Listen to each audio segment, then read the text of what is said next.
barulho de forró. Tá tudo bem com você? Tô entendendo. É a camiseta dela, gente. Sua camiseta, criatura. Tá certo. Achei que ia rolar forró hoje. Então, podemos ir? Vamos começar as preces?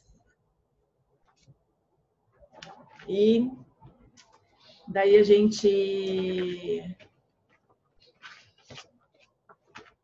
segue direto para a meditação, certo? Ai, caiu tudo no lixo. Por favor, viu? Imagina, a bola pesada no lixo. Pensa se tem bad karma maior que esse. Tá bom. Vamos lá, chuchus.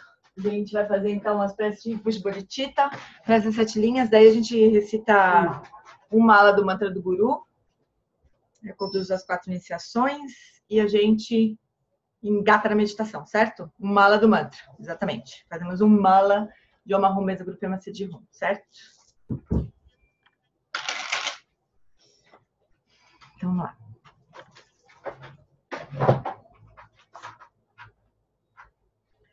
Namo Lama Deshe Dupeku Concho Sungiranjila Dagdando Dru Sanchenam Chanchu Vadu Kyapsuchi.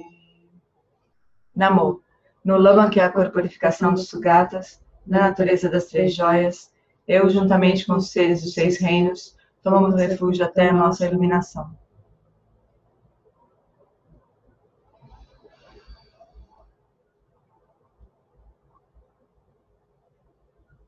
Semke droa kundontu lama sangye trineni ganla gandu trinleki droa danchau. Para benefício de todos os seres, eu faço surgir o espírito de despertar e cultivo a realização do Luma como Buda. Por meio de atividades iluminadas, treinarei cada ser de acordo com suas necessidades e faço o voto de liberar o mundo.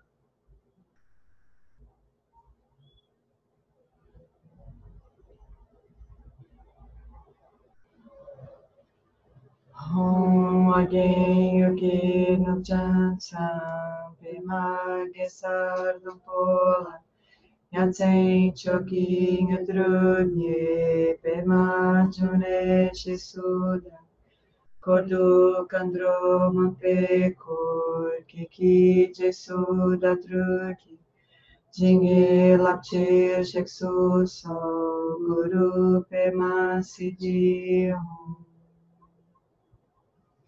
Na fronteira noroeste de Diana, no coração de um lótus, está sentado aquele renomado como Padmasambhava, que alcançou o espantoso Supremo Siddhi e está cercado por uma hoste de muitas dakinis. Seguindo suas pegadas, dedico-me à prática. Por favor, aproxime-se e conceda suas bênçãos. Guru Pema Siddhi Hum.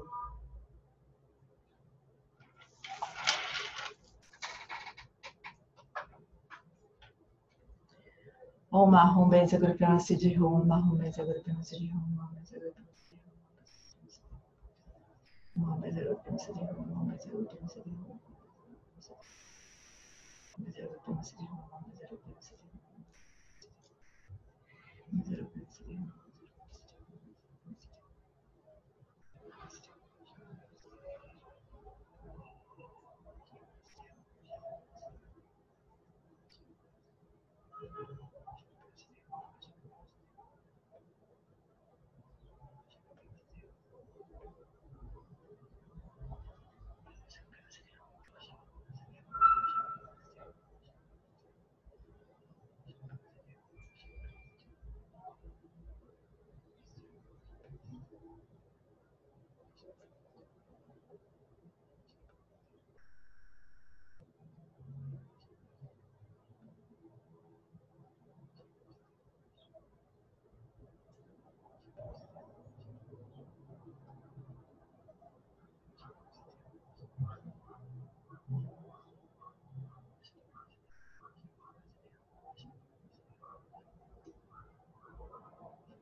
Mahon Vajra Guru Pema Siddhi Hum.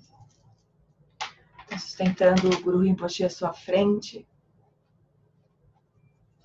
Uma luz branca parte da fronte, do Om, na fronte de Guru Rinpoche.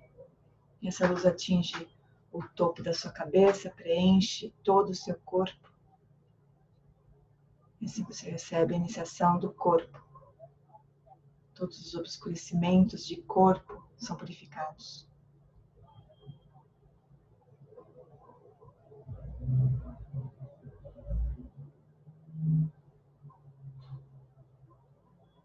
De uma sílaba A vermelha, na garganta de Guru Rinpoche, parte uma luz vermelha que penetra pela sua garganta e purifica todas as ações negativas de fala.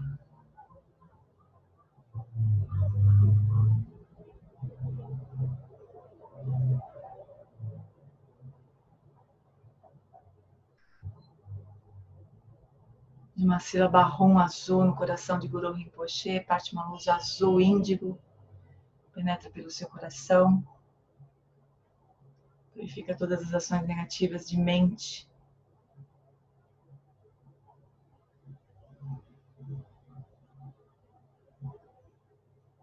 Então, dos 3 pontos de Guru Rinpoche partem as 3 luzes, penetram pelos seus 3 pontos simultaneamente, purificando simultaneamente as ações negativas de corpo, fala e mente.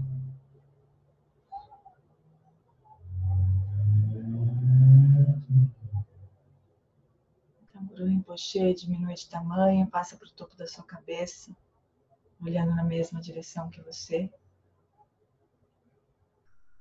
Se dissolve em luz, penetra no seu coração, no seu corpo. Permanece no seu coração indivisível de você em corpo, fala e mente.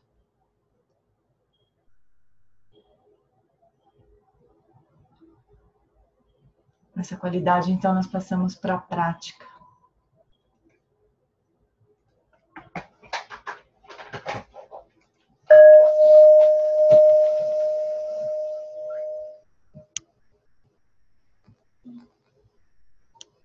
Nós iniciamos essa sessão, como todas as sessões, estabelecendo o corpo, fala e a mente em seu estado natural. Só um minuto, eu vou procurar a prática com o Lama. Só um minutinho, desculpe. Continuem, por favor. Repousando.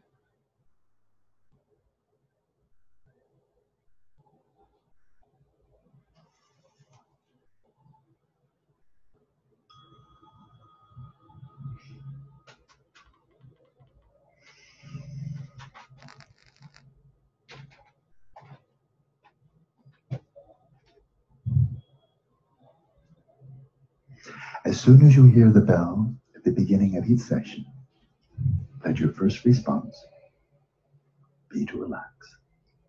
Assim que você escutar o sino no início de cada sessão, deixe que a sua resposta primeira seja relaxar. Feel your shoulders dropped to the ground. Sinta que seus ombros descem na direção do chão. All the muscles of your face relax. Todos os músculos do seu rosto relaxam. And let your awareness, your mental awareness, descend right down to the ground. E deixe que a sua consciência, a consciência mental, desça até o chão. Where your body is in contact with the cushion, with the floor. Onde seu corpo está em contato com a almofada ou com o chão.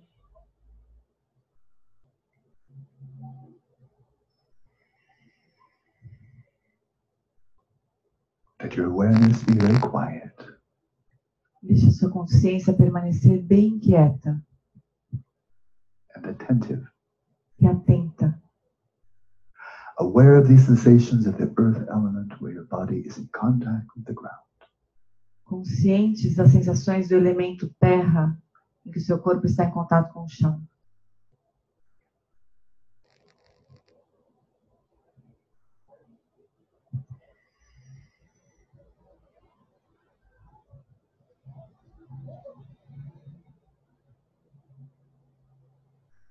Then, like a fragrance filling a room, let your awareness fill the whole space of your body to the top of your head. E como uma fragrância preenchendo uma sala, deixe que a consciência preencha todo o espaço do corpo até o topo da cabeça.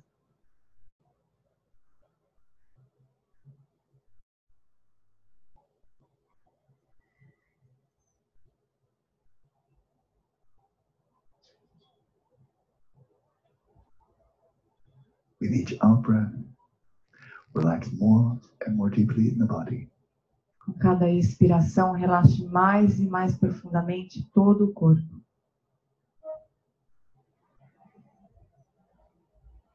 Like a knot unraveling or a snake uncoiling. Como Loosen your nó, body. como um nó que se desfaz ou uma cobra que se desenrola. Relaxe todo o corpo.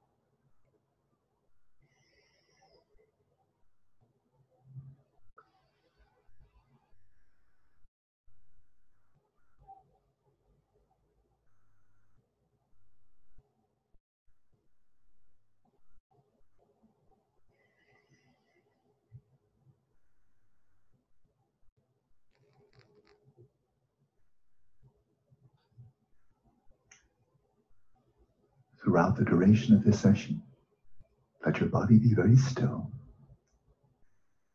E durante essa sessão, deixe seu corpo permanecer bem quieto e imóvel.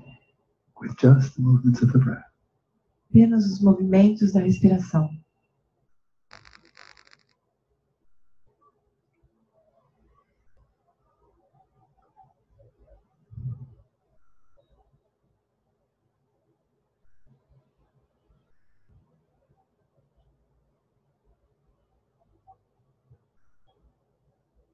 With your spine straight, Deixe a coluna permanecer ereta. your sternum just slightly lifted. E o externo, o osso externo, ligeiramente elevado.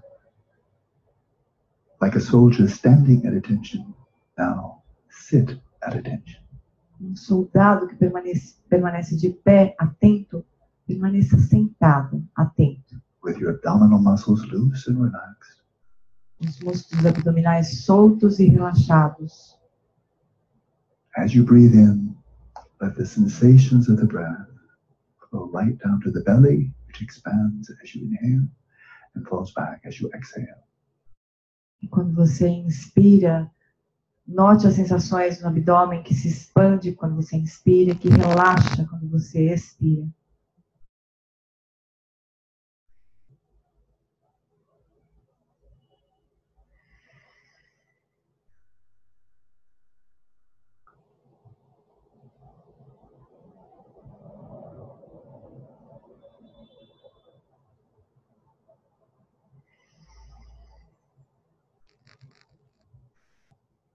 In this way, we settle the body in its natural state. Dessa maneira, nós estabelecemos o corpo em seu estado natural. A state of dynamic equilibrium. Estado de equilíbrio dinâmico. Imbued with the three qualities of relaxation, stillness, and vigilance. Imbuído das três qualidades de relaxamento, quietude e vigilância.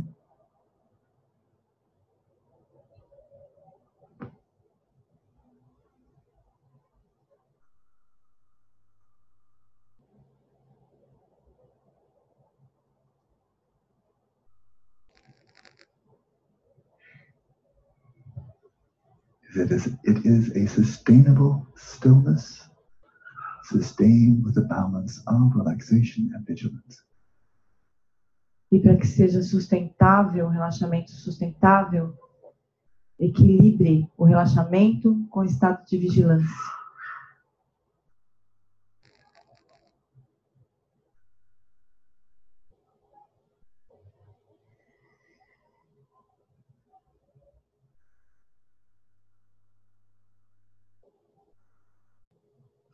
Then we take on the subtler challenge of settling the speech in its natural state.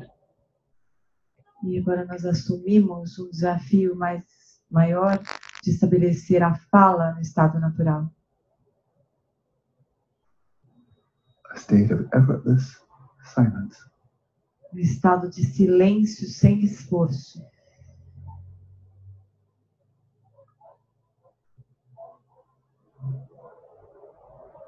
Outwardly, you've probably already succeeded.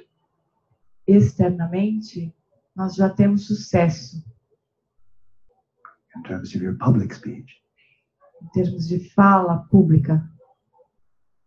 But in terms of your private speech, the conversation of the mind, this is more challenging. Mas em termos de fala interna, da conversa mental, isso é um pouco mais desafiador.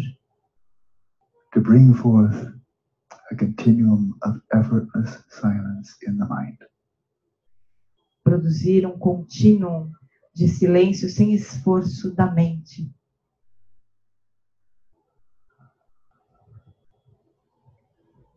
How to get the mind to calm down Como nós podemos fazer a mente se acalmar and rest quietly and clearly. e repousar quieta, clara?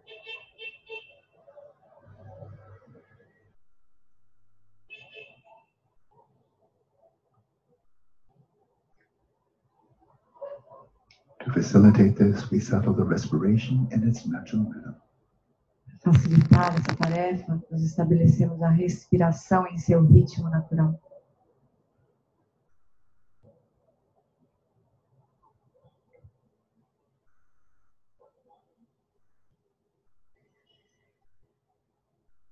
And this means to allow the breath to flow in and out effortlessly and unimpededly. Isso significa permitir que o ar entre e saia sem esforço, sem impedimento.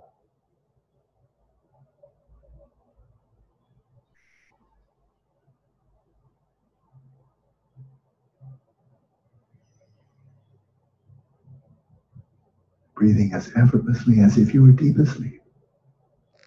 Respirando profundamente como se você estivesse dormindo profundamente, sem qualquer esforço.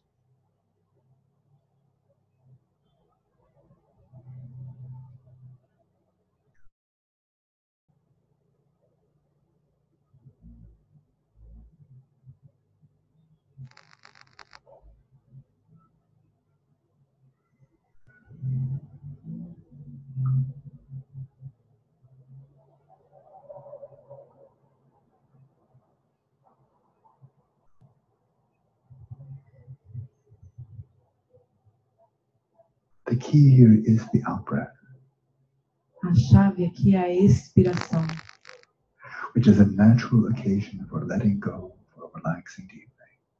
que é uma ocasião natural de soltar e de relaxar mais profundamente.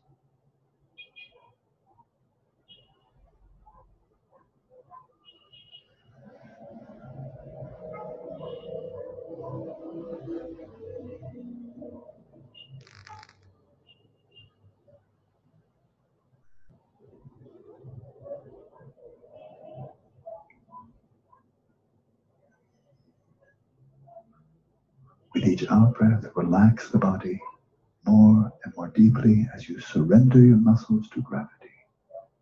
Com cada expiração, relaxe o corpo mais e mais profundamente, deixando que os músculos se rendam à gravidade.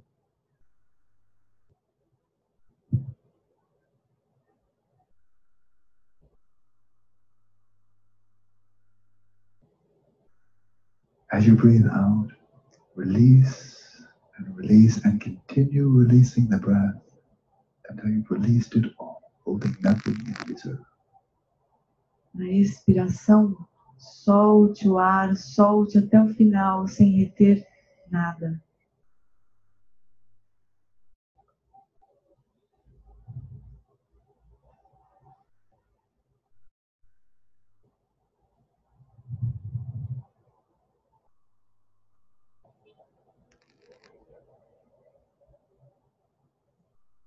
With every out-breath, release any thoughts, images, memories that may have come to mind. Com cada expiração, solte qualquer pensamento, memória ou imagem que tenha surgido na sua mente. As if your out-breath were a gentle gust of breeze blowing away dry dry autumnal leaves. Como se a expiração fosse uma brisa leve, soprando as folhas de outono caídas no chão. Without trying to stop the thoughts, simply release them and let them dissolve into the space of the mind. Não tente impedir os pensamentos, eliminar os pensamentos. Apenas solte-os e deixe que eles dissolvam-se de volta no espaço da mente.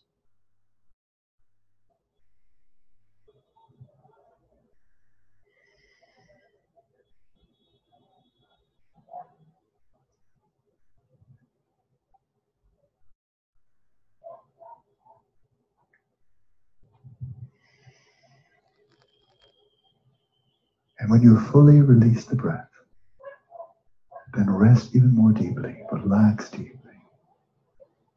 Quando você soltar todo o ar, relaxe ainda mais profundamente. And simply allow the next breath to flow in without pulling it in and without impeding the inflow of the breath in any way. E simplesmente deixe que o ar entre, sem puxá-lo e sem qualquer tipo de impedimento. Breathe out effortlessly. Allow the breath to flow in effortlessly. Expire sem esforço e deixe que o ar entre sem esforço.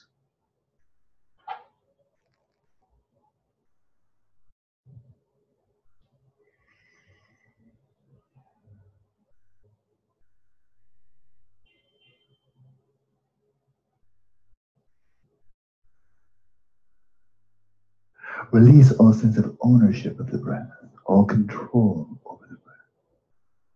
Libere qualquer senso de ser dono da respiração, qualquer esforço ou controle da respiração.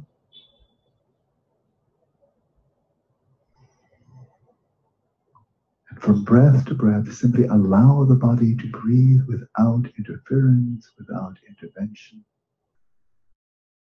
A cada respiração, apenas deixe o corpo respirar, sem qualquer interferência, sem qualquer intervenção.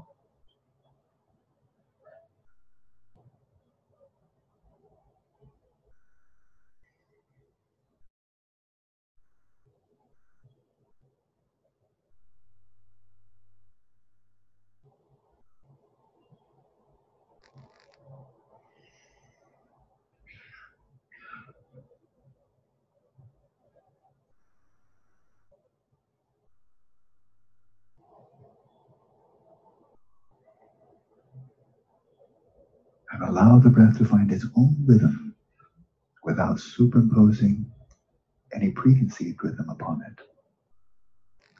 Deixe que a respiração assuma seu ritmo natural, sem impor qualquer tipo de ritmo à respiração.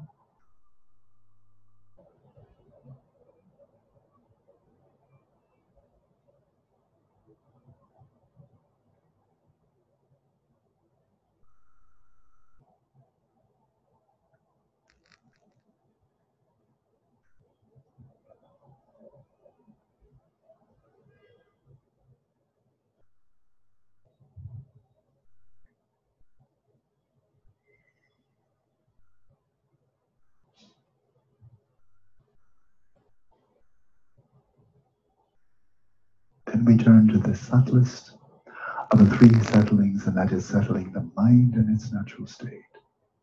E agora nós passamos para o maior desafio, que é estabelecer a mente em seu estado natural.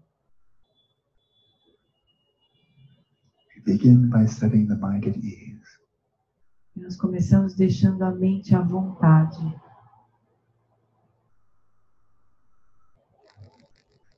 And we do that during the short duration of this session by releasing all hopes and fears, all concerns about the future and the past. E nós fazemos isso durante a curta duração dessa sessão, liberando qualquer preocupação com o presente ou com o futuro, qualquer esperança ou medo. In the classic Buddhist teachings, we speak of a life endowed with leisure and opportunity. Nos textos clássicos budistas, nós falamos sobre a vida humana de liberdades e oportunidades. Right now, give yourself the opportunity to rest in stillness in the present moment, in a spirit of leisure. Nesse momento, se dê a oportunidade de deixar a mente repousar na quietude e no momento presente, como uma oportunidade.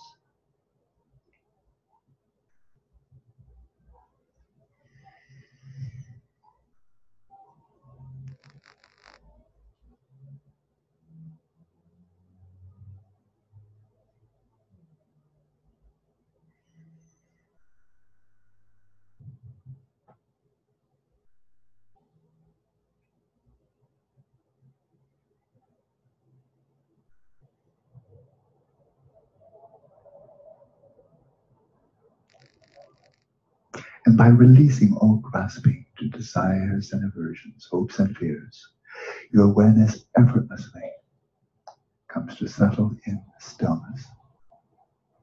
E soltando todas as fixações aos desejos e aversões, as esperanças e ameaças, somente repousa no estado natural por si mesmo.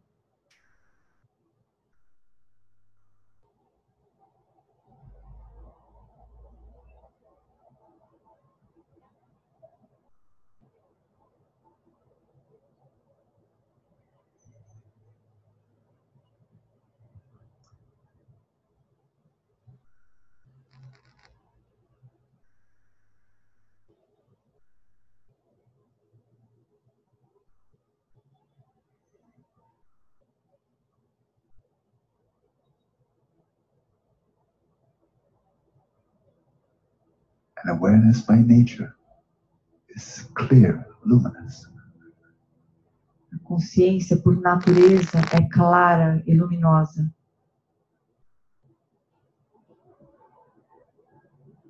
So let your awareness come to rest in a state that is relaxed, still and clear. Desde que a consciência repouse nesse estado que é relaxado, quieto e claro.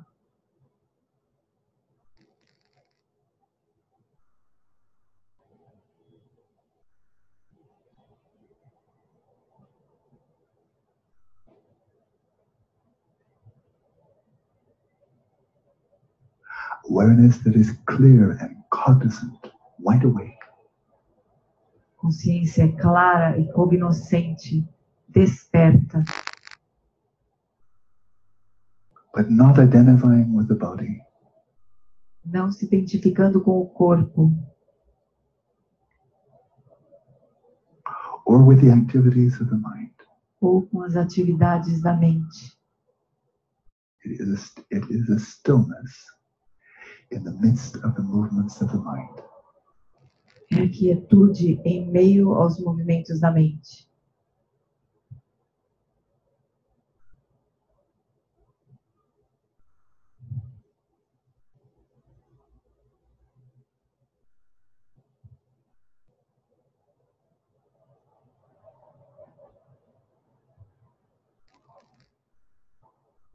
Without doing anything with your mind, simply rest in being aware. Sem fazer qualquer coisa com a mente, apenas repouse e esteja consciente. Awareness resting in its own place, Consciência repousando em seu próprio lugar, not being directed outwards or inwards. sem se dirigir para fora ou para dentro.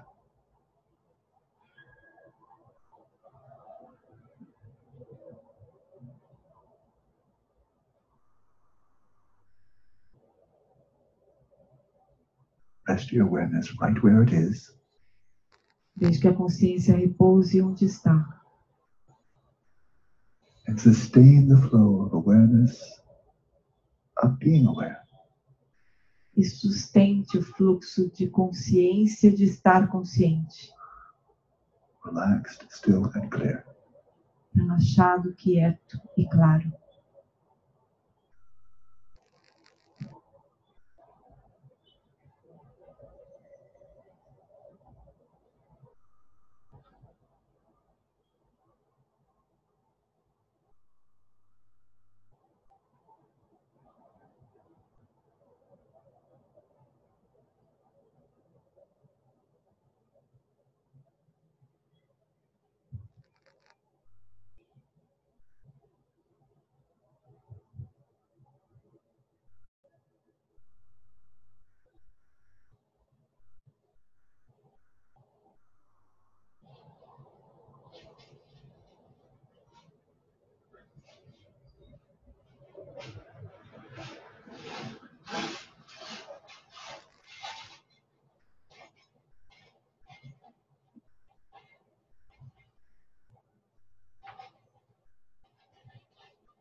bom, amores.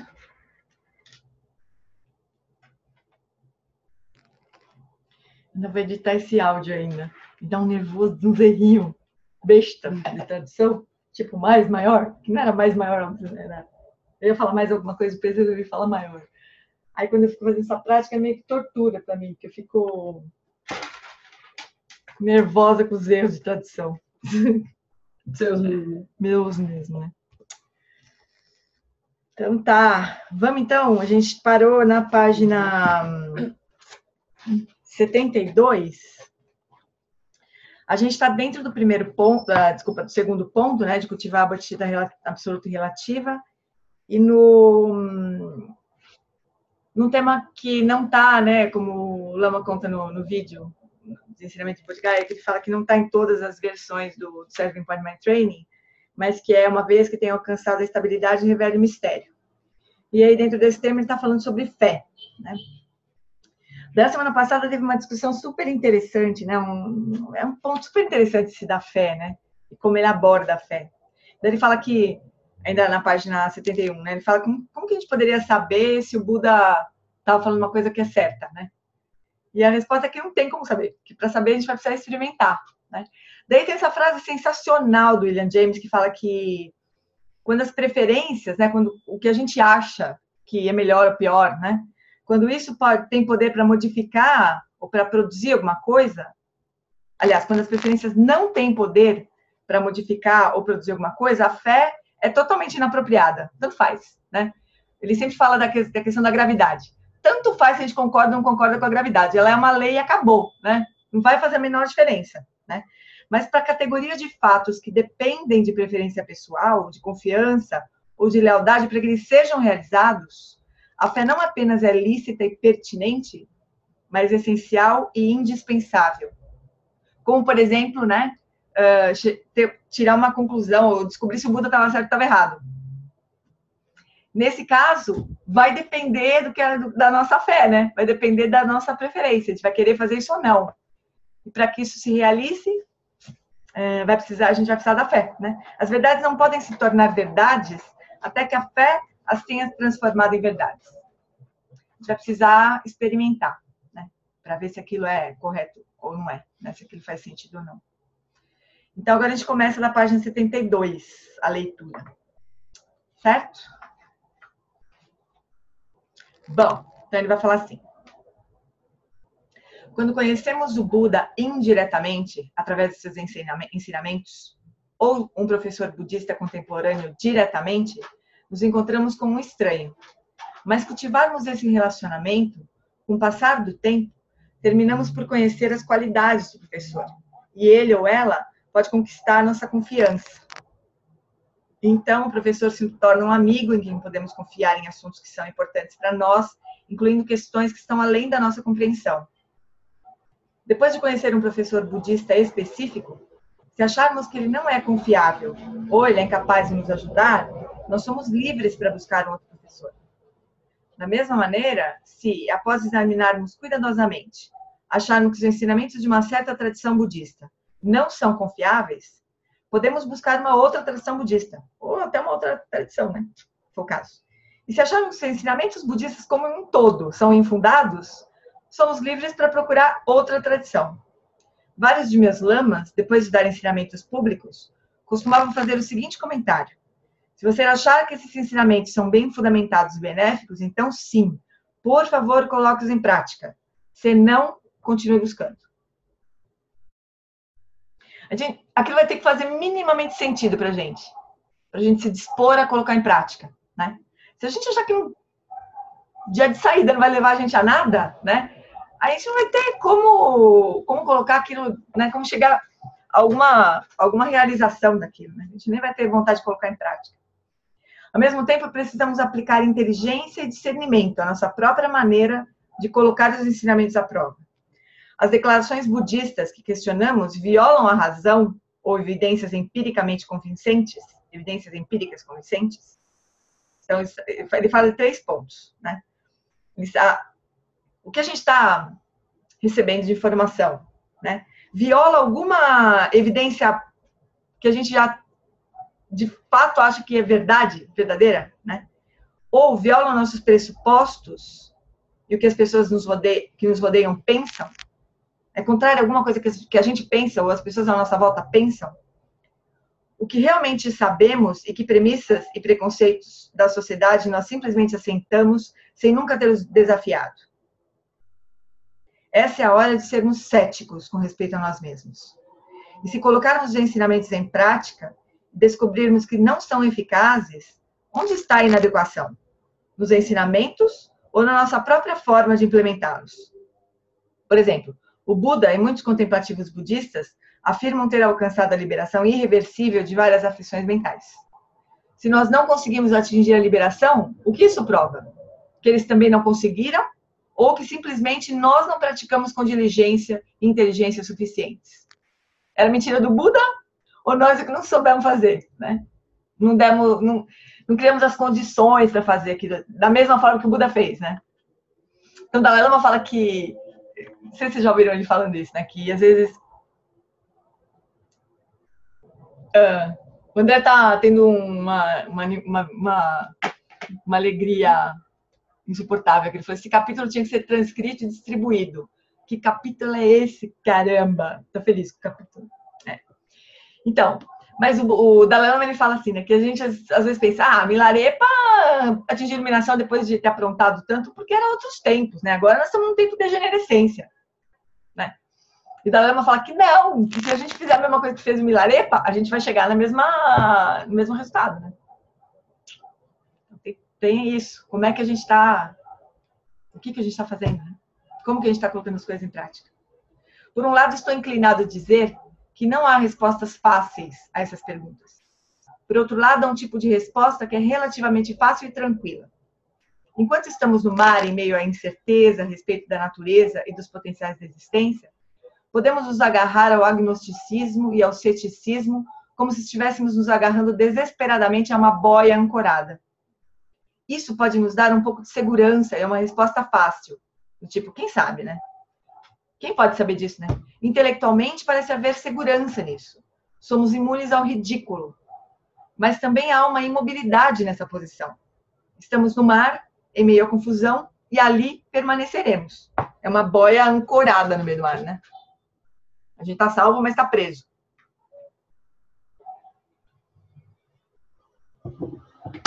Né? Falar, sei lá se está certo. Né? Dá uma certa segurança, mas a gente está preso, né? O Buda é como aquele que nada ao nosso encontro e nos mostra o caminho para chegar na praia. Ele diz que esteve lá, que se abandonarmos a boia da incerteza, da falta de coragem, do ceticismo, muitas descobertas nos esperam em terra firme. É claro que não há nada que nos obrigue a confiar nele ou em qualquer outro professor budista. Nós podemos continuar sendo agnósticos e céticos pelo tempo que desejarmos. Mas se optarmos por aceitar o desafio do caminho budista, da exploração contemplativa, precisamos soltar as inseguranças e mergulhar na prática. E isso exige que aceitemos algumas das afirmações do Buda sobre fé, como hipótese de trabalho. Aquela história que a gente estava falando semana passada, né? Que alguém lembrou, não lembro bem quem. Acho que foi o Flávio. A tradição budista fala de 3 tipos de fé, e esse é o primeiro tipo, a fé da crença. A gente acredita, a gente coloca aquilo como hipótese de trabalho e vai, né?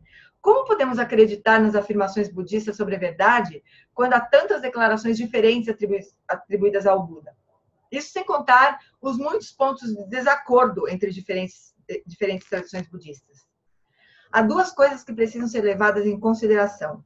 A primeira é que, de acordo com os primeiros ensinamentos registrados do Buda, nem todas as suas afirmações eram verdades definitivas sobre a natureza da realidade. Algumas delas são chamadas de verdades provisórias, que são integradas à cultura e que servem mais como recursos heurísticos para ajudar indivíduos ou comunidades espirituais em momentos específicos de seu desenvolvimento espiritual.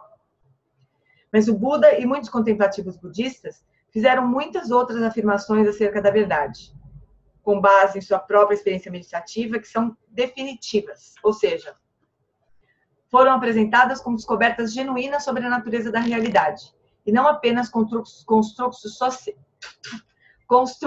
sociais específicos para um determinado tempo e local. Isso significa que não era verdadeiro, né? mas era útil naquele momento especial ali, onde aquela cultura vivia, né? Não eram aplicáveis a todos os contextos, mas eram verdadeiros também. Como podemos distinguir quais ensinamentos budistas são provisórios e quais são definitivos? A tradição budista afirma que o cultivo desse tipo de inteligência discriminativa é um elemento crucial no caminho do amadurecimento espiritual. Coloque os ensinamentos à prova por meio da razão e da experiência e veja o que você descobre. Quanto às muitas afirmações sobre a verdade nas várias tradições budistas nos últimos 2.500 anos, não seria razoável esperar que todas falassem a uma só voz. Basta olhar para a história da ciência ocidental nos últimos 400 anos. Ainda hoje, em qualquer ramo da ciência, há discordâncias e muitas delas bastante fundamentais. Mais uma vez, lidar com essa diversidade é um desafio muito importante na busca do conhecimento. Se não estivermos dispostos a aceitá-lo, correremos sempre o risco de escorregar de volta para o conforto estagnante do agnosticismo. Ou seja, que nada é verdadeiro, né? Que a gente vai acreditar em nada, não tem nenhuma crença que me sirva. Né? A fé da crença, como uma hipótese de trabalho, é um tipo de fé considerada indispensável na tradição budista. O segundo tipo de fé implica admiração por aqueles que alcançaram estados elevados de realização espiritual e por seus ensinamentos. Essa fé não é simplesmente uma questão de crença, mas surge da compreensão e da apreciação das nobres qualidades de tais indivíduos e das verdades que revelam. Né? Então, a gente viu o Dalai Lama falando alguma coisa, eu acredito, né, no que ele falava, porque a minha admiração por ele está acima de qualquer dúvida, né, do que ele esteja falando. Do Dalai Lama é a mesma coisa, do Lama Santa é a mesma coisa. Né? Então, tem essa fé porque a gente está vendo uma origem, né, alguém que a gente admira muito, que a gente acredita muito, portanto, que ele falar para nós é verdadeiro. Né? O terceiro tipo de fé no budismo é a da aspiração. Com a fé da aspiração, a possibilidade de fazermos descobertas genuínas e profundas sobre a natureza da consciência, suas origens, seus potenciais, vai além de uma questão de crença. É mais do que uma compreensão baseada na apreciação. É um desejo fervoroso de testar os ensinamentos por meio da prática. O Lama Wallace, ele fala bastante sobre esse ponto aqui, esse tipo de fé que ele tinha muito forte. Ele queria chegar naquela compreensão, naquela experiência da natureza da mente. Era a coisa que ele mais queria, né? Então, esse tipo de fé é como se fosse um empurrão, né? Que vai além de qualquer dúvida. É um desejo fervoroso de treinar os ensinamentos por meio da prática. Esse é o momento em que as extraordinárias afirmações feitas pelo Buda e depois pelos contemplativos budistas são realmente adotadas como hipóteses de trabalho para serem testadas pela experiência. Por enquanto, estamos indo? Como é que estamos? Deixa eu botar todo mundo aqui na... Dá pra ver. Todo mundo. Mais ou menos, né? Tem muita gente sem vídeo, não dá pra ver a carinha de muita gente. Então, a fé é importante, mas ainda assim os ensinamentos espirituais precisam ser testados. Será que a prática ajuda ou não? As aflições mentais diminuem e a felicidade genuína aumenta? É necessário uma vigilância contínua, constante, avaliar e reavaliar sempre para avançarmos no caminho do despertar espiritual. O que é necessário é examinar de forma consistente, sem cair no dogmatismo, na complacência, e testar de forma contínua a eficácia do caminho. Ele sempre fala isso, né? No médio prazo, vamos pensar assim, né? E no longo prazo, o controle de qualidade da nossa prática vai ser se as nossas aflições mentais estão aumentando ou diminuindo, né? Se a gente está sentindo alguma tranquilidade com relação a elas, as que mais nos afligiam, né? Se elas ainda continuam tão intensas, se a gente ainda é arrastado completamente por elas, se a gente se sente mais próximo ou mais distante das pessoas, né? Ou seja, se a gente está se conectando mais ou menos com as pessoas, se a gente está que é um ponto que no CIB foi avaliado, interessante, né? No CIB, quando se fez o estudo com as professoras lá, né?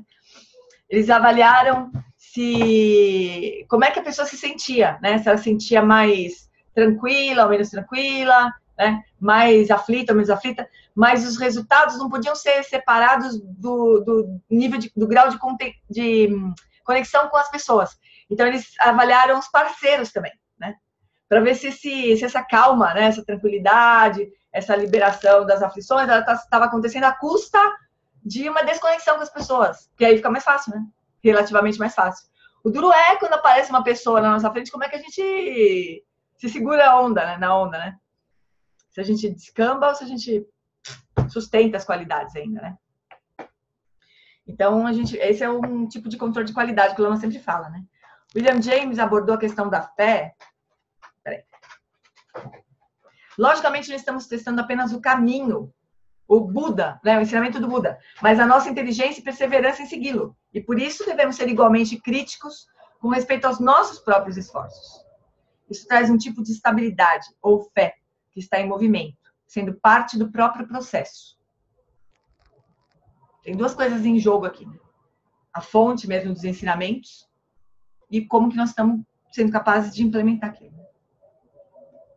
William James abordou a questão da fé no contexto do caráter dogmático e materialista da ciência, do final do século XIX. Naquela época, muitos cientistas sentiam que a crença religiosa era a antítese da postura racional e cética da ciência. Por exemplo, William Clifford, um dos materialistas científicos mais proeminentes do século XIX, atacou a fé religiosa com o argumento de que é sempre errado, em todos os lugares, e para todas as pessoas acreditar em algo com base em evidências insuficientes. Muitos cientistas consideravam que a religião era uma falha da integridade intelectual e que a fé era um caminho de menor resistência para aqueles que eram incapazes de lidar com os fatos brutos da ciência.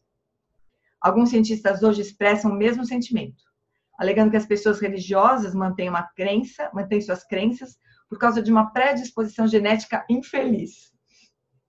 Ou seja, somos infelizes nós aqui, né?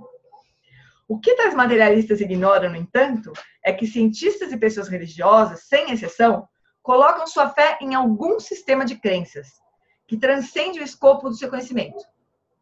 Como William James apontou, seja na pesquisa científica ou na vida cotidiana, nós, frequentemente, não podemos esperar. Precisamos agir de alguma forma. Sendo assim, agimos com base na hipótese mais provável, confiando que o evento demonstrará a nossa sabedoria. Além disso, não agir de acordo com uma crença geralmente equivale a agir como se a crença oposta fosse verdadeira.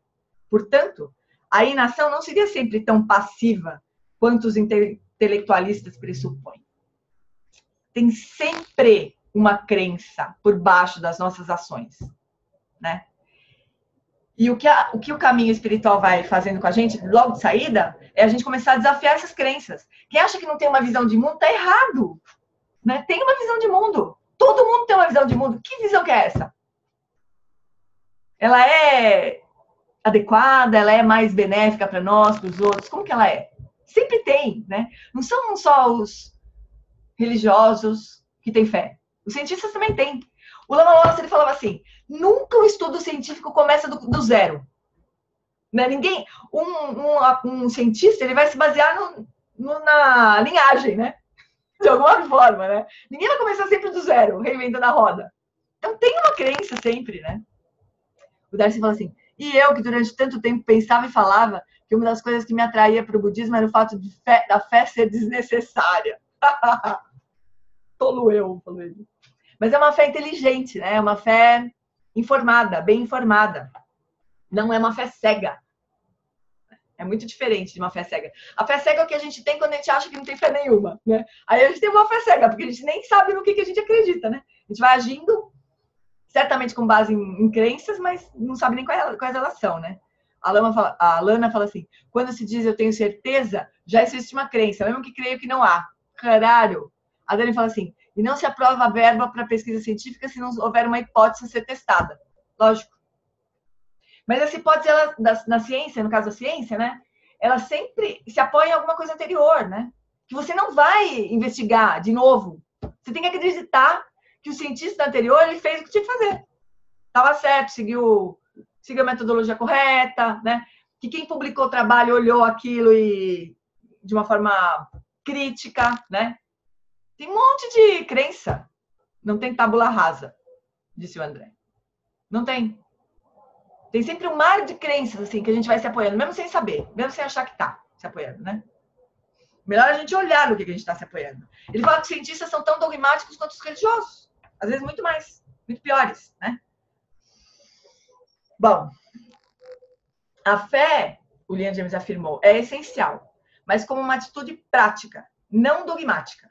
E deve ser acompanhada pela tolerância com outras fés, com a busca do mais provável e com a plena consciência das responsabilidades e dos riscos. O Tiago fala assim, Tiaguinho, o interessante é que no dar não se trata de uma fé que te convida a tratá-la.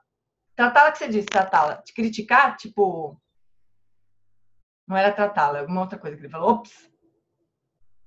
O Darcy falou assim, tantas críticas eu ouvi sobre a doutrina espírita, fala em fé raciocinada. O Tiago falou assim, interessante que no Dharma se trata de uma fé que te convida a testá-la. Exatamente. É muito legal, né? Muito legal. E o Dalai Lama sempre fala para os cientistas, o dia que vocês provarem que tem alguma coisa no budismo que está errado, a gente abandona. Não tem problema. É prova? É lindo, né? Mas vai ter que provar. Vai ter que provar que está errado. Só dizer que não concorda porque não gosta, não vai valer, né? Mimimi. É mimimi, exatamente. James defendeu especificamente o direito de acreditar antes da evidência apenas nos casos em que há muitas coisas em jogo e a evidência disponível não resolve o caso e não se pode aguardar por mais evidências. Ou seja, a gente vai com o que tem, né? Nesses casos. Não tem, tu vai tu mesmo, né? Vai ser assim, né? Nesse caso, a gente vai acreditar e vai. É lógico, né? A gente tem que assumir alguma coisa, mas tem que ter noção do risco que está correndo. O problema é que a gente assume algumas coisas assim, e não lembra que está assumindo por falta de coisa melhor, né? Vai, se abraça naquilo, morre abraçado naquilo. Seja porque nenhuma evidência poderia resolver o caso, ou porque esperar em si é uma decisão de não acreditar. É tão profundo isso, né? Para muitas coisas estudadas pela ciência, as crenças pessoais são virtualmente irrelevantes. Se um cientista acredita ou não na existência de vida inteligente em outros sistemas solares, isso terá um efeito insignificante sobre os dados que coleta com o telescópio Hubble. Em outros domínios da realidade, a fé ou a intuição influenciarão significativamente a realidade que está sendo abordada. Criar filhos, ensinar, e em quase todos os domínios onde haja o envolvimento com pessoas. Existe uma enorme variedade de experiências em que a fé e a intuição influenciam a realidade sobre a qual temos fé. Deu até calor aqui. Deixa eu dar uma abanada aqui. E a realidade pessoal? Você acredita que as aflições mentais que causam sofrimento são geneticamente determinadas? Ou você acredita que a sua mente é maleável e essas aflições podem ser atenuadas? Precisa saber disso, né? Precisa saber o que a gente acredita. Hoje a gente acredita que a gente não tem jeito mesmo. Vou morrer assim, né? Pode ser que a gente tenha essa crença, sabe? Isso vai minando o nosso caminho. Você acredita que a sabedoria, a compaixão e a virtude possam ser cultivadas? Ou você acredita que a fisiologia do cérebro estabelece um limite superior para essas virtudes? Ou seja, a gente vai bater num teto que está determinado pelo nosso cérebro. Ontem o Lucas deu uma aula lá pra gente no cérebro. Falando que o cérebro ele também é maleável, que não tem limite, que as coisas, as sinapses vão sendo formadas conforme as nossas experiências vão acontecendo, né? Nem essa hipótese funciona. Nem isso dá para saber, né? Para afirmar. Nossa fé sobre o potencial humano de sabedoria e compaixão tem um enorme impacto sobre a forma como conduzimos as nossas vidas. E, na gente e no outro, né? Porque toda vez que a gente acredita que alguma característica qualquer é pré-determinada, no outro, né? Ou é pré-determinada, a gente também não acha que o outro é capaz de mudar, que o outro é capaz de se transformar. A gente vai achar que ele tem um limite, que ele tem uma limitação. Não tem, nem pra gente, nem pro outro, né? Mas não é assim. Falando assim, todo mundo concorda, né? Eu mesmo concordo com o que eu tô falando. Mas não é só isso, né? É ver quando a gente está agindo, que crença que está por trás ali, presente, que está definindo o que a gente está fazendo. É isso que é importante, né? A gente investigar na hora do vamos ver mesmo. que crença que a gente está... Em que tipo de crença que a gente está se baseando. Pode ser que a gente ache umas coisas estúpidas, mas que estão lá escondidas. É tipo vírus, né? Malware, né? Tá lá enfiado no sistema operacional nosso lá. E vai dando bug, né? Vai bugando tudo. Como se lança, ele vai bugando, né? Então não é só ler e falar, lógico que o cérebro não determina, blá, blá, blá. É lógico que todas as pessoas têm um potencial infinito. É lógico que a compaixão pode ser treinada. Mas aí a gente olha para alguém, olha para a gente mesmo e fala, pá, você não tem saída, melhor morrer e nascer de novo. Porque dessa vida não vai ser, né? Até mesmo uma sutil intuição positiva de que a felicidade e o bem-estar realmente podem surgir de nossos corações e nos nutrir, pode ter uma tremenda influência sobre a nossa vida. Por outro lado, se você crê que toda a felicidade vem de fora, essa fé também influenciará profundamente as escolhas que fizer. William James concordava com a maioria dos cientistas quanto a existirem coisas sobre as quais não devemos ter fé. Ou não precisamos ter fé também, né? Mas existem outros domínios da vida em que a fé ou a falta de fé terá um enorme impacto. Se não acreditarmos que somos capazes de cultivar o insight ou desenvolver uma compaixão mais profunda, é bem provável que não consigamos. Às vezes o Alan Wallace fala de pessoas que chegam para ele e falam assim, Lama, você acha que eu sou capaz de atingir Shamatha? Ele fala assim, o que você acha? Porque dependendo do que você acha, você vai ser capaz ou não vai.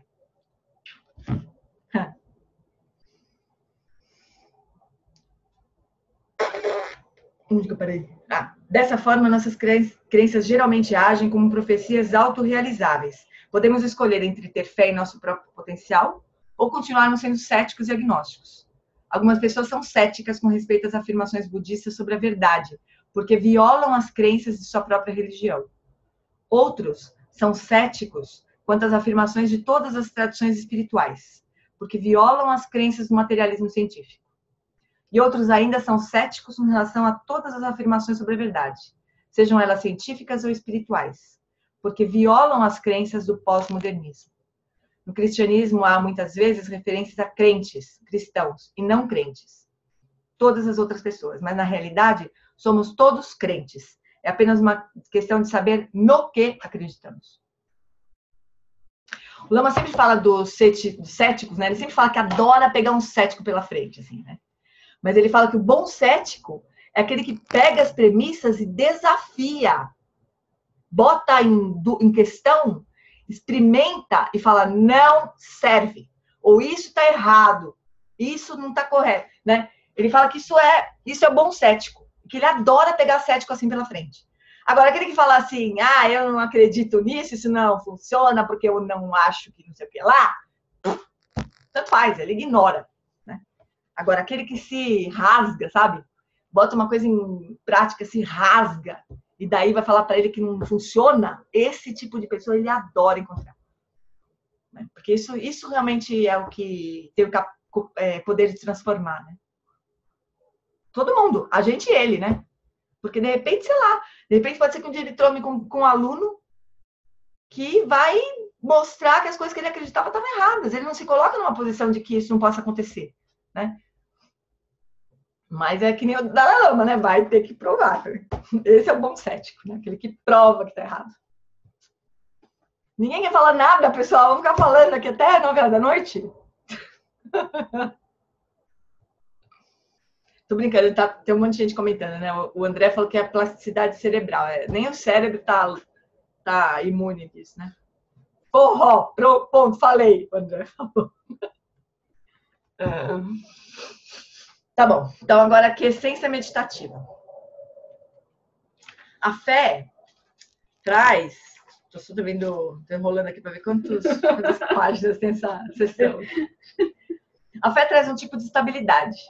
O segundo tipo de estabilidade é a quiescência meditativa. A fé traz uma estabilidade porque a gente se assenta, né? Toma um assento.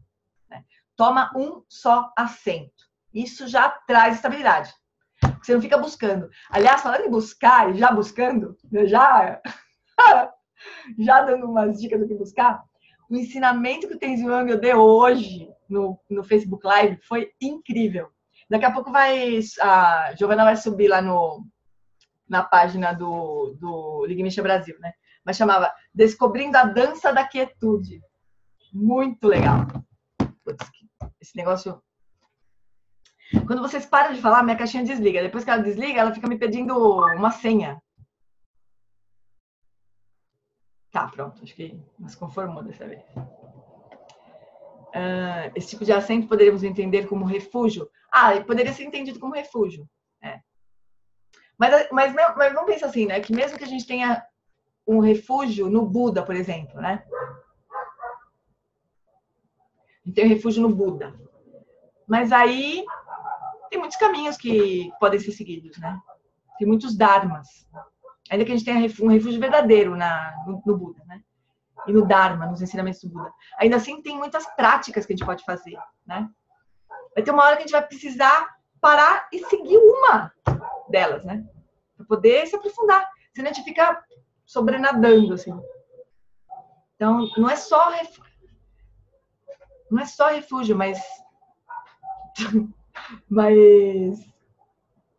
é escolher um método, né? Escolher uma classe de ensinamento, sei lá, fazer alguma escolha, uma prática e aprofundar, né? Isso traz são vários níveis, vamos pensar, eu acho também, né? Vários níveis de fé. Vamos supor que você está buscando uma tradição. Putz, é terrível. Você não sabe se você vai para o candomblé ou para o espiritismo, o budismo, né? Bom, o budismo, bom, beleza. Ufa, já dá uma serenada, assim, né? Aí daqui a pouco o budismo, bom, mas espera aí, o zen, o tibetano, não, o tibetano, beleza, ufa, tibetano. Aí daqui a pouco, que professor? O Johnson, o Lawson, o Alan Wallace. Tem uma fase que a gente fica nisso, né? Achando que eles falam coisas diferentes, né? Até que a gente vê que eles não falam coisas diferentes, eles falam sempre a mesma coisa, né? Mas a gente acha que não. Aí a gente vai assentando cada vez mais, né? Então, acho que esse tipo de fé é que vai dando estabilidade. O André falou que a Jan Fanjotico diz que a persistência vem da convicção, o discernimento de ser diligente na sua atenção. Quando você tem convicção, você consegue ter persistência, você consegue ter uma continuidade prática. E daí o discernimento, né, compreensão. Aí o Roberto falou assim, não seria a fé o assento da visão? Pode ser, né? Talvez possa levar, né, a esse tipo de assento da visão. Mas antes, quando a gente acredita, quando a gente começa, a gente nem tem visão. A visão está instalada, né? A gente acredita, tem fé que, sei lá, o jeito que o aluno se explica vai me levar a ter uma visão igual a dele. Então a gente vai, né? É essa estabilidade aí, né? De parar de buscar. Eu lembro que eu lembrei disso porque o Tenzin falou de a gente sempre dá as metáforas de celular, né? Ele fala que o celular da gente, quando tá com o Wi-Fi ligado, fica buscando rede o tempo inteiro. Ele fala que a gente fica que nem o celular, buscando rede o tempo todo, né?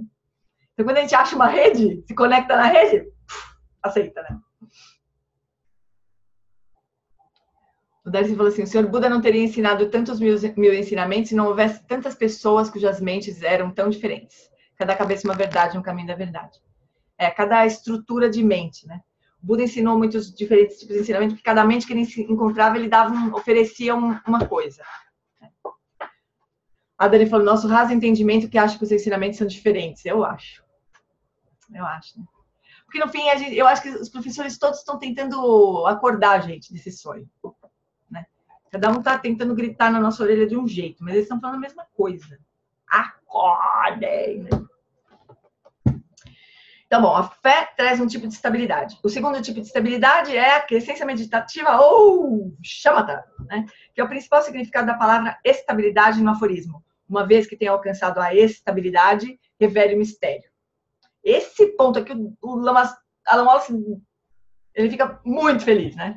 De ver que shamatha está nesse contexto, né? Uma vez que a mente esteja estabilizada e equilibrada, a natureza misteriosa dos fenômenos, tanto do mundo objetivo como da mente, pode ser investigada e revelada. É notável que o treinamento da atenção, um pré-requisito para o amadurecimento espiritual no budismo, seja praticamente ignorado no Ocidente moderno. O Ocidente tem tradições religiosas, científicas e filosóficas muito nobres, Mas um elemento extraordinariamente ausente há pelo menos 1000 anos é um meio sistemático e bem desenvolvido para treinar a atenção. Estamos falando de shamatha na prática budista, né? De a gente não fazer a prática. Ele está falando desse elemento da estabilidade da mente não está presente no Ocidente, né? Na filosofia, não está presente. Se formos utilizar um instrumento mecânico para investigar a realidade, como um telescópio, por exemplo, ele precisa estar em excelentes condições de trabalho. Da mesma forma, se a própria mente for a ferramenta utilizada para investigar a realidade, ela precisa estar em um estado excelente de funcionamento. Isso é o que significa estabilidade. Os budistas consideram que a mente está em um bom estado de funcionamento quando ela está equilibrada e a atenção é refinada. As técnicas para desenvolver a estabilidade da mente foram criadas e vêm sendo testadas na tradição budista por 2.500 anos. Essas técnicas abordam o problema básico de nossas mentes, a falta de equilíbrio. Isso a gente entende, né? A palavra sânscrita klesha, que significa aflição mental, tem a conotação de torção ou distorção da mente. O que a tradição budista está nos dizendo de forma muito clara é que as nossas mentes são normalmente uma bagunça. E é pelo fato de nossas mentes serem uma bagunça que sentimos tanta aflição em nossas vidas cotidianas. Ficamos tensos com coisas às quais nos apegamos, com coisas que queremos e não conseguimos ter, e com as coisas que tememos perder. Nós nos contorcemos com coisas de que não gostamos, eventos que não queríamos que acontecessem, e com coisas que temos e não queremos mais. A tendência da mente de se desequilibrar e deformar se deve a aflições mentais como apego, raiva e delusão. Os 3 venenos, né?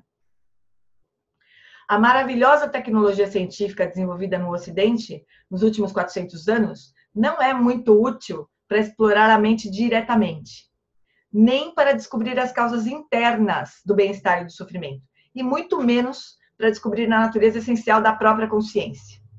O único instrumento disponível para investigar diretamente a natureza da consciência é a própria mente. Mas, como descobrimos rapidamente por experiência na meditação, nossas mentes se distraem facilmente, perdem a nitidez e desvanecem. O segundo ponto do treinamento da mente nos diz para refinarmos a mente e transformá-la em uma ferramenta confiável, treinando a estabilidade e a vivacidade, e então usá-la para revelar o mistério, a natureza absoluta dos fenômenos objetivos e da própria mente. Ou seja, treinar shamatha para aplicar vipassana, né? Realizar, no sentido último, realizar shamatha para realizar vipassana, né? Estabilizar a mente para poder investigar a natureza dos fenômenos. O treinamento da atenção envolve 2 elementos, a atenção plena e a introspecção. A atenção plena é a capacidade de sustentar a atenção em um objeto escolhido, com continuidade e sem distração. Atenção plena é diferente de concentração. Concentração implica condensar a atenção em um foco estreito.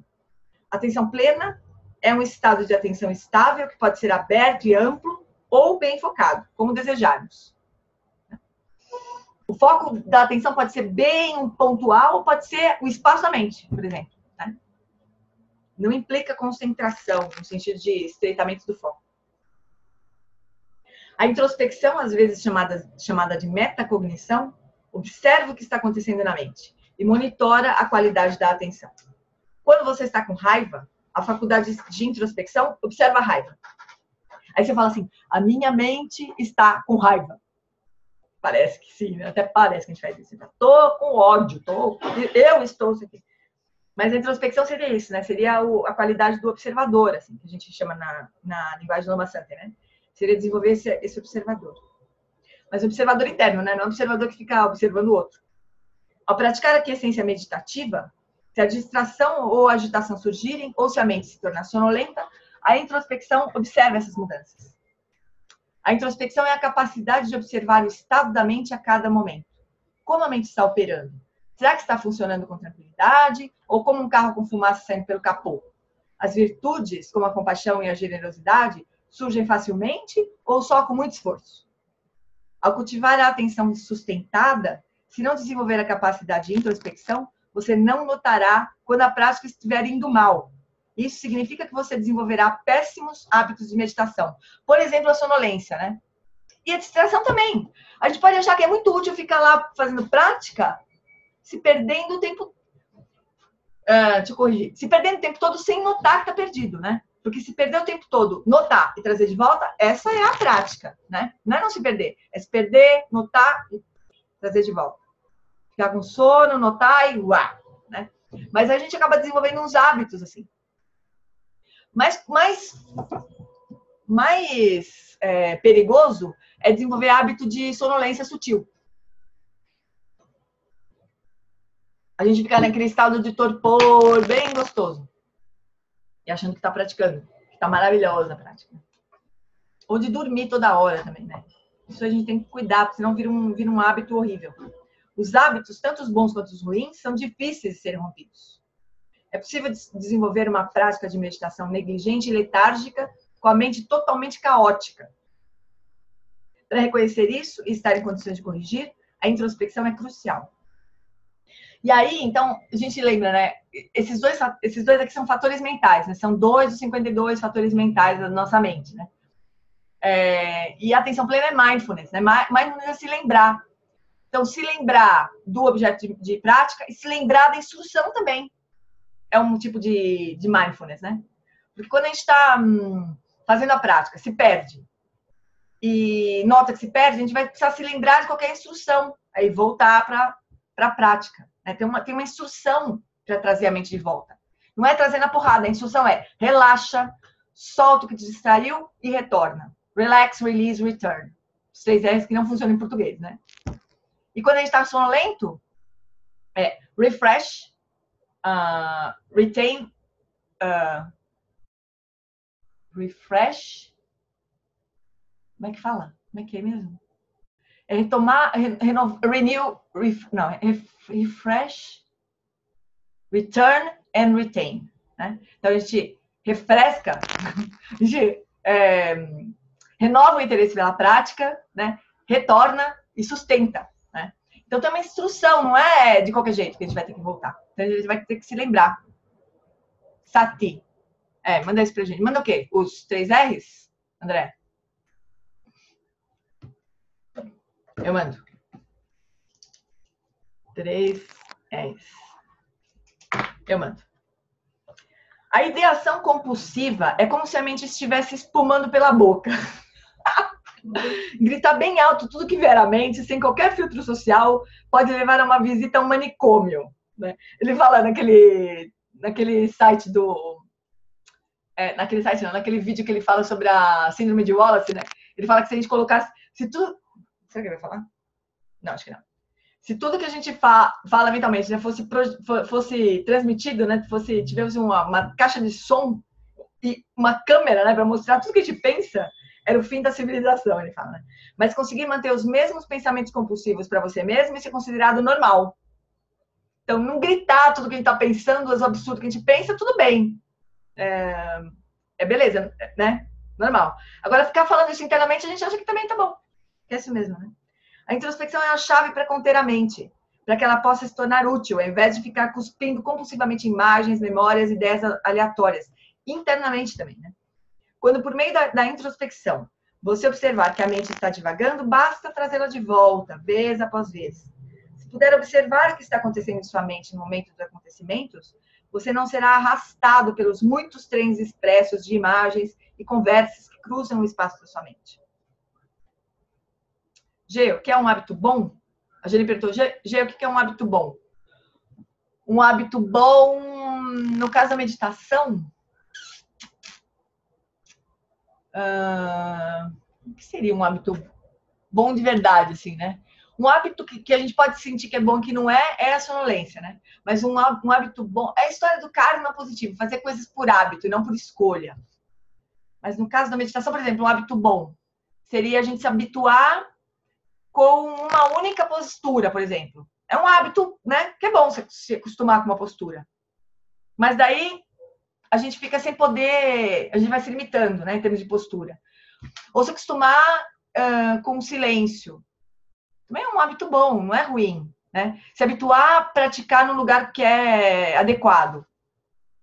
Não é um hábito ruim. Mas daí, só poder praticar quando é um lugar adequado é ruim, né?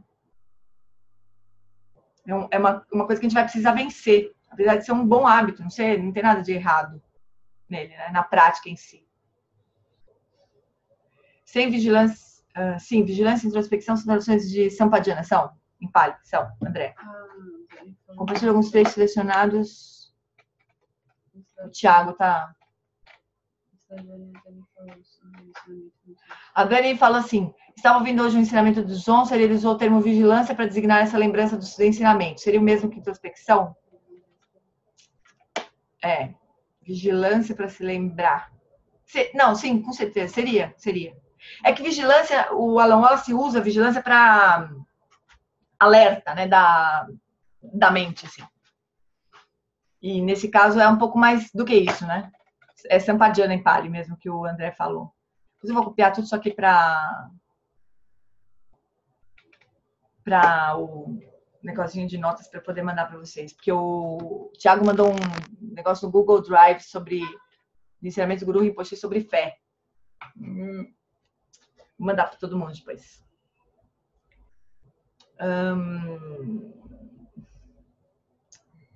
A introspecção, se puder observar. A técnica é permanecer imóvel enquanto sua mente está em ação. Né? Observando a mente. Né? Permanecer estável, a consciência parada no seu próprio lugar, como diz o Alan Wallace, enquanto a mente está fazendo o que ela faz. Né?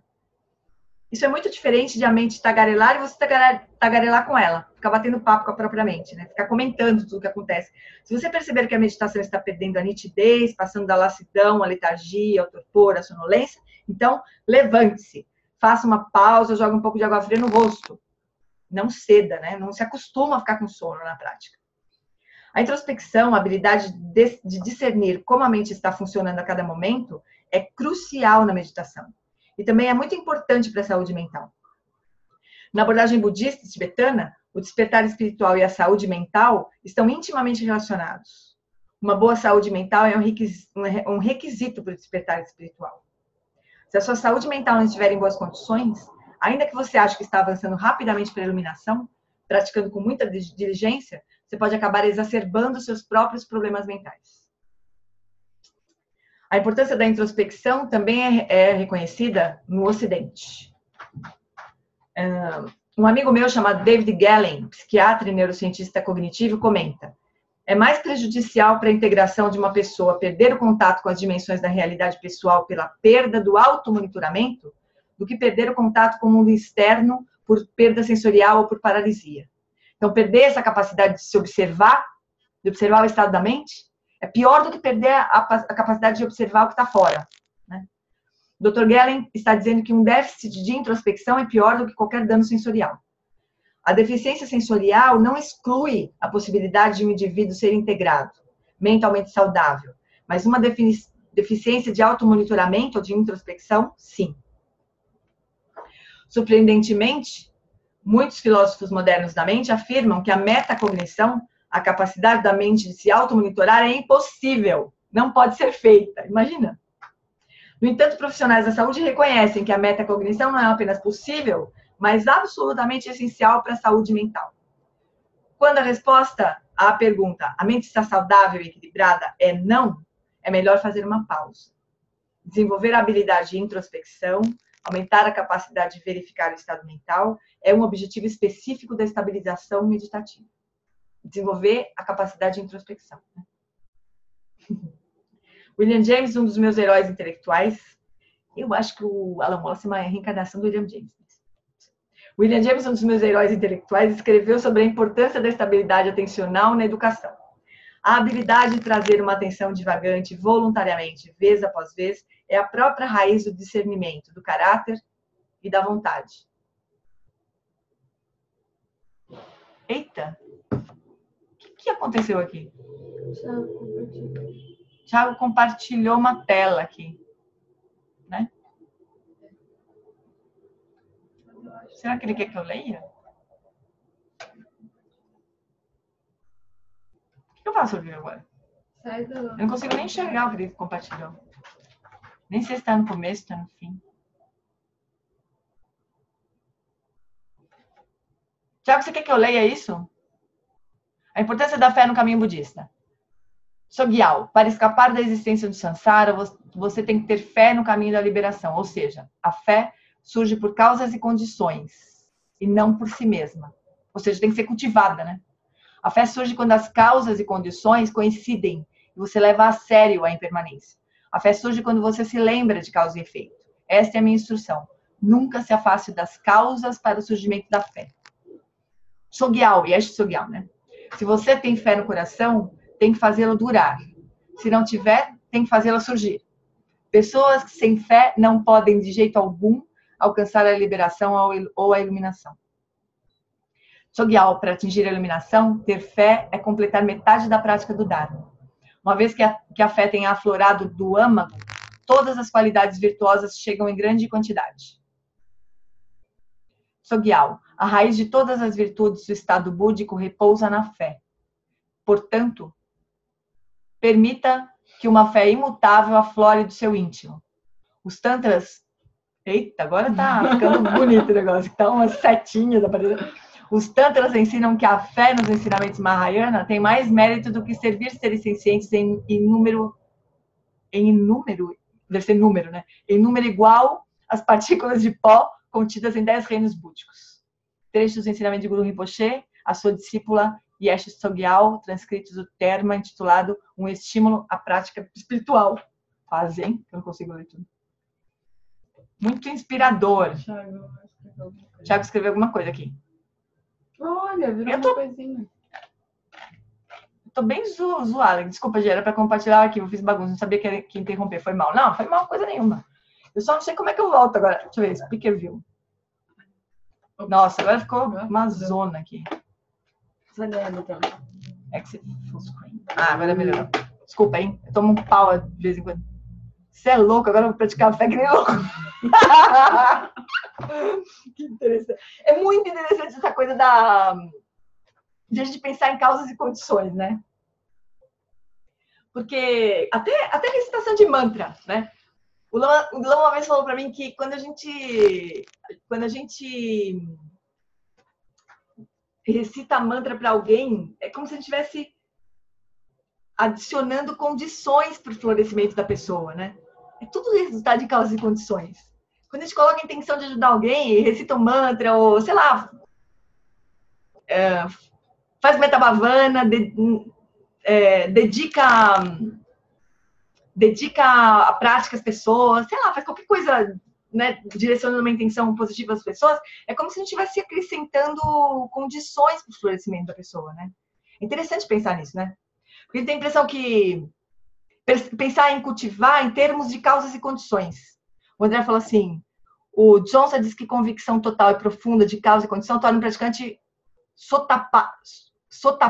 O que seria isso? Sotapana. Sotapana é uma palavra que tu nunca mais vai renascer em reino inferior. Ah, entendi. Oh, putz. Olha, eu tô achando que o negócio é cultivar a fé, né? E sempre vai renascer e praticar o Dharma até o fim. Mas o que é Sotapana, pelo amor de Deus? Do Buda, vai. O que seria Sotapana? Ah, é o termo Pali. Entendi.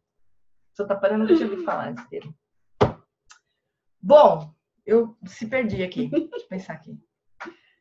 James, eu terminei a frase do William James, agora acho que tá na hora de a gente encerrar, na verdade, né? Ah, tá. Então, olha, a gente vai parar aqui no William James, tá bom? Melhor tempo de pegar o lapidinho aqui.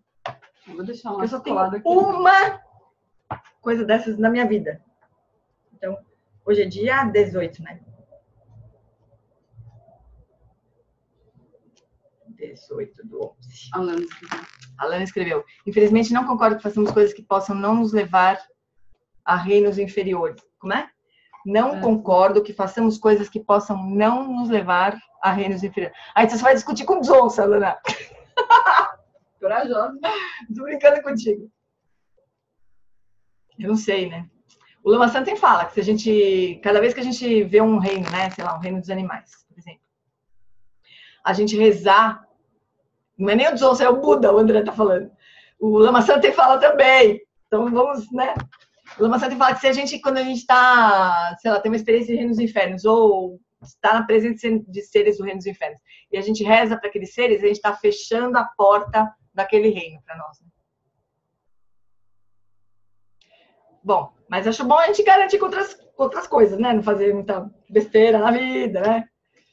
Seguir o caminho inteiro, né? Eu também, pra falar a verdade, tenho uma certa desconfiança dessas coisas únicas, assim, sabe? Como se fossem os bala de ouro, né? Bala de prata. Eu prefiro ter um leque de práticas. Então vamos encerrar, amores? Vamos fazer dedication? Tá todo mundo bem? Tudo tranquilo? Então tá bom. O André tá falando um monte de coisa aqui, já nem sei se... Já yes, haha, já não sei nem mais o que tá se referindo. Mas é uma convicção, discernimento tão profundo que muda tudo. Ah, certo. Cultivar a convicção e o discernimento. Você simplesmente vê daquele jeito, que nem o Lama Santen estava falando esses dias, né? Você acredita naquilo, pronto, acabou. É aquilo que você vê, é aquela visão que você tem, né?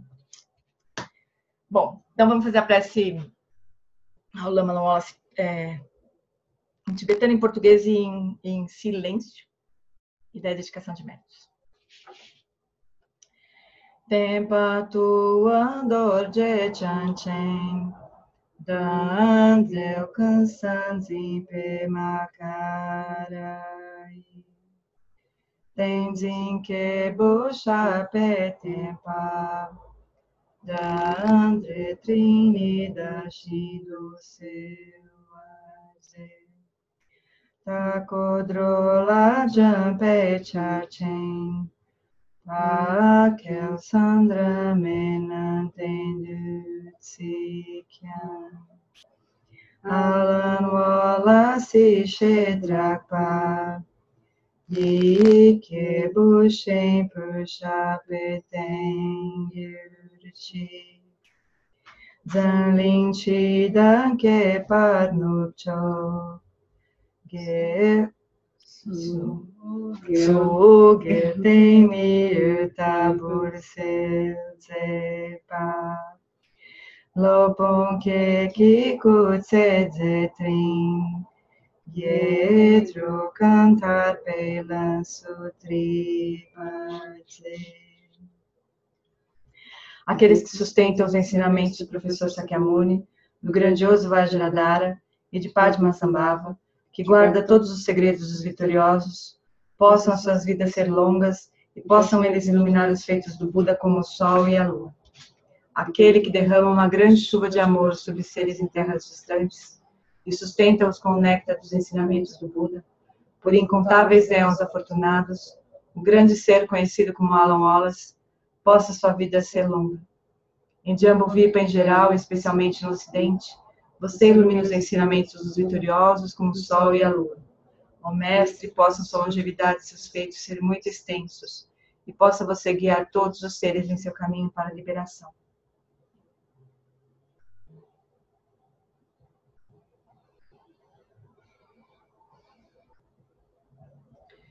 Gewadi Nirduda Kurganda Madragyuni Drowa Chikyamalupa Dei Salagoparsho. Por esta virtude, possa eu rapidamente realizar o Lama de Udiana e possa eu conduzir todos os seres sem exceção a esse estado de realização.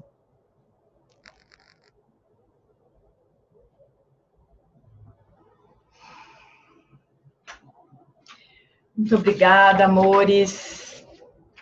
Então, lembrando que até o final de fevereiro a gente vai fazer as práticas das quintas-feiras, depois só em março, depois que eu voltar da viagem lá do CIB, aí a gente vai voltar para terça. Certo? Milhões de beijos. Deixa eu copiar todo esse blá blá blá nosso aqui, para poder postar depois para todo mundo. Um beijo, viu, queridos? Boa semana para todo mundo. Beijocas. Beijo, beijo. Tchau.